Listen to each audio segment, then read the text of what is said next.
And if you are a guest here for the first time, as Tony was saying, we do appreciate you. I love that we have a packed house here. There's some standing room only in the back, and that's the way it should be. As we're opening expansion offices, one of the things you'll find as you learn about our firm is why we're having this explosive growth, why there are so many people, but part of our firm, who are willing to come out and support on a Tuesday night another expansion, another office, and how we had not even begun to scratch the surface here of what needs to happen.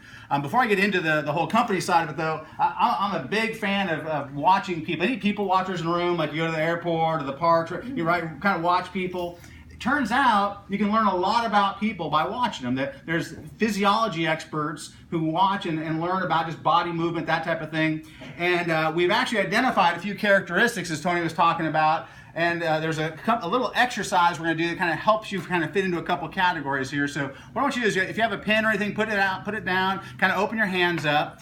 And what I'm going to do is I'm going to say 1, 2, 3, go.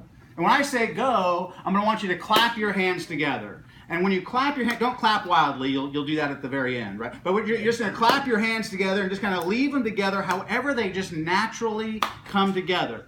So again, we're going to hold our hands out. I'm going to say 1, 2, 3, go. And when I say go, you're just going to clap your hands together and just leave them together however they naturally come together. Just hold them like that. So here we go. 1, 2, 3, go.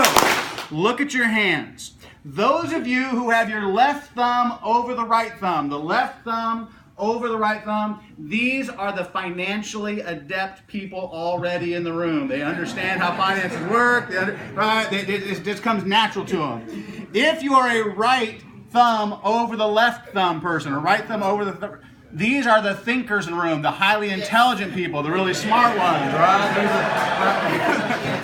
Now, if your hands came together any other way, you just think you're financially adept, right?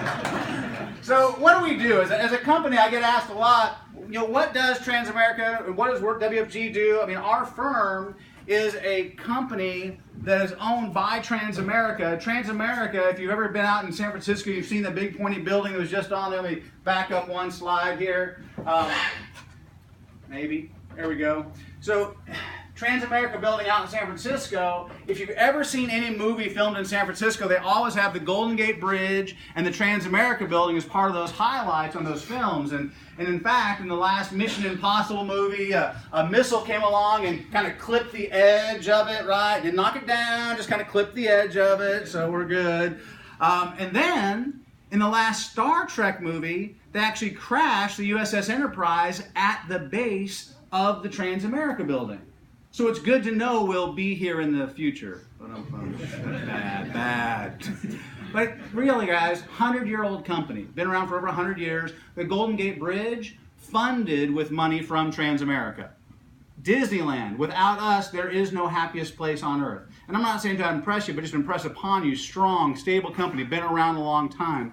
And not that anyone in here is looking for a job, not that you're looking to go to work for someone, but if you are looking for a company to work for those of you who are guests here tonight for the first time, if you were looking for a company to work for, what are some things that are important to you? What are some things that stand out to you as important about a company before you'd even want to be associated with them? Who's got something that they look for in a company?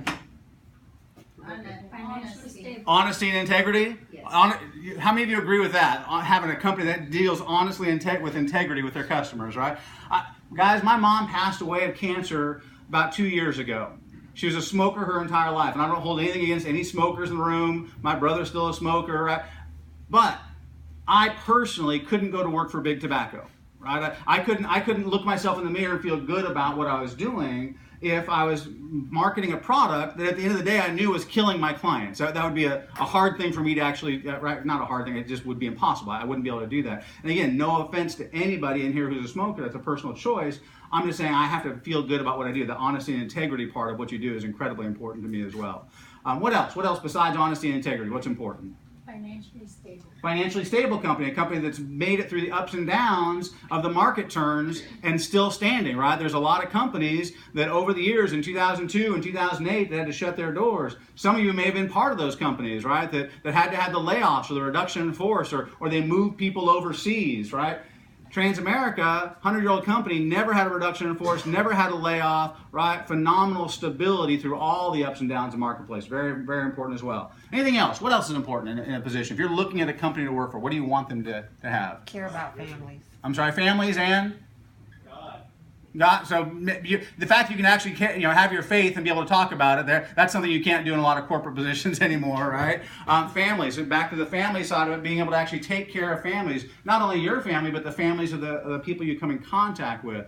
So all those things are important. Notice it's interesting though. As I asked that question, money, how much you make is usually number 5 on all of the reports that have been done, all the studies that have been done by all the HR departments. Turns out that income is number 5. It's important. It's incredibly important. But there's some other things that are so much more important, right? You can be making good money, but if you hate what you do, or you hate the people you do it with, or you hate the environment you have to do it in, all of those things will take money back off the table, won't they? You guys with me on that? So what I'm going to hopefully do tonight is share with you our story about what our company does and why we are so passionate about it. Because if you love what you do, and there's good, all in favor of getting paid well if you love what you do. Are you guys okay with that? All right. So I'm a big fan of getting compensated well when you're doing the right things, when you're helping families, you're making differences. So that's really kind of the story I'm going to share with you, is how we actually accomplish those things. As a company, though, a couple things, guys. $63 trillion industry, the financial services industry, $63 trillion. Most industries are maybe hundreds of millions of dollars, maybe $1 billion industry or two out there. We're one of only $2 trillion industries on the face of the planet. And if I'm going to be in business, I kind of like that. I like being at the top of the pack, right? But as a $63 trillion industry, there's a challenge. The top 20%, of money earners in this country, the industry caters to that top 20%. The rest of us, the 80%, right, that aren't in the top 20%, almost no financial guidance whatsoever. I grew up on a ranch breaking and training horses, right? So when it comes to money, my dad passed away when I was 16. I had to leave school in 10th grade, start working 3 jobs just to try and save the house that we had at that point. We ended up losing that.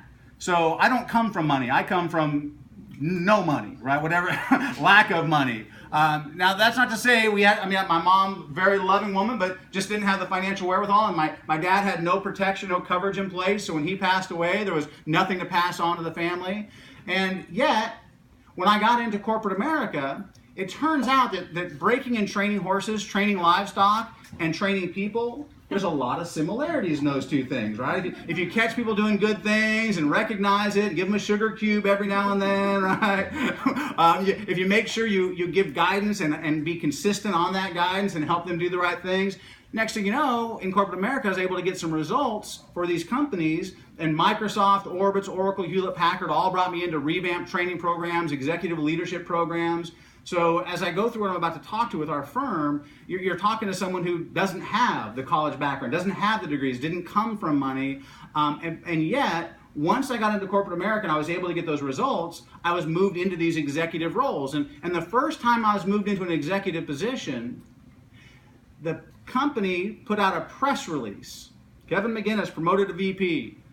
The next day, Charles Schwab, Merrill Lynch, Shearson Lehman, hey, Kevin, congratulations, and we can help you with your finances. And I was like, hey, where were you when I was eating top ramen? No help. No help when you need it the most, only want to help you when they think you actually have the money. That's like a gym. Can you imagine going to the gym and me walking in and them saying, Kevin, you don't have washboard abs. So why don't you go home and do some crunches, and once you've got some washboard abs, then you can come work out at our gym. Wouldn't that be a crazy way to run a gym? That's how the financial services industry works. $63 trillion industry, completely backwards in our mind of what should be happening. Because the 80% who desperately need the help, nobody was focusing on them. So 23 years ago, again, we're over a 100-year-old company, 23 years ago, we decided to make a shift. We decided to make a change. And the reason for that is there was this huge need in the marketplace to have the right products and services. So there's a phenomenal amount of services out there, from everything from IRAs and Roth IRAs and 401ks and 403bs and 457 plans, right, for government work. all the different stuff, right, that's available, 401ks for companies and everything in between.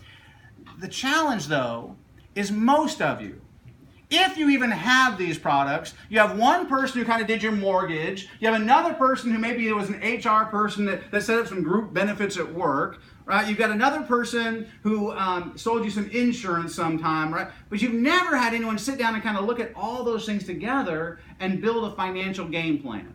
Right? Think about it. If you're going to build a house, you'd want a foundation, you'd want walls, you'd want a roof, and you'd probably want those people to talk to each other to make sure your house came out looking correct, came out looking right, came out looking the way you wanted it. Well, as a company, we realize there's some phenomenal products that are available, but it's not just about products. Right? We really realized that there was a new idea that had to come to the old industry. And that idea was, how do you take those products and services and the education about how to use them appropriately and get that in the hands of the people who desperately need the help the most? And that's what our challenge was. And we told the industry that we were going to go focus on the 80% who needed the help, and the industry laughed at us. Said it won't work. Said you're wasting your time. They said middle America doesn't make enough money. They make this much money and they spend this much money, right? Somewhere in there. They make whatever they make, they find a way to spend it. And then they go get a raise or a promotion. And as Americans, we're really good at not spending that raise or promotion, aren't we? No. Right? We find. So would you say most Americans are good savers or poor savers? Poor savers. We're the worst savers on the planet. Every other industrialized nation saves more of their money than we do. So if we're not good at saving, what are we good at? Spending. By gosh, we can spend some money, can't we? We are very good at that. We are great consumers. So the challenge is, when you talk to Joe and Mary Middle America, and that one's Mary, she's got hair, right? So you got Joe and Mary, and then you look at their financial situation, half of their money is going out to living expenses, big chunk to taxes, and a big chunk to good old-fashioned American debt. That's most people's financial pies, something along those lines. What they don't understand is if they sat down with a financial professional, that financial professional would help identify some goals. They would then look at their financial situation, help them reduce some taxes, help them eliminate some debt, free up some discretionary income. And as our firm, our mindset is, as we help people find money they didn't know they had, let's say we sat down with someone in Middle America and found $200, $500, $700 a month that was bleeding out of their budget that could be used for something else. The typical person's fear is that you tell them to take the entire amount you save for them and put it all into some sort of investment, right? Somewhere where they could lose their money, something risky that they would invest in and hopefully have more money later on but might lose it all. We say no. We say if we're going to do anything, we're going to use some protected asset class products that have some guarantees we'll talk about in a second. But the other thing is, rather than taking all of the money and putting it away for tomorrow, what if you reward the person and gave them half of it back for today? In other words, what if we sat down with you and we found $500 a month and we say, here, take half of it and go blow it.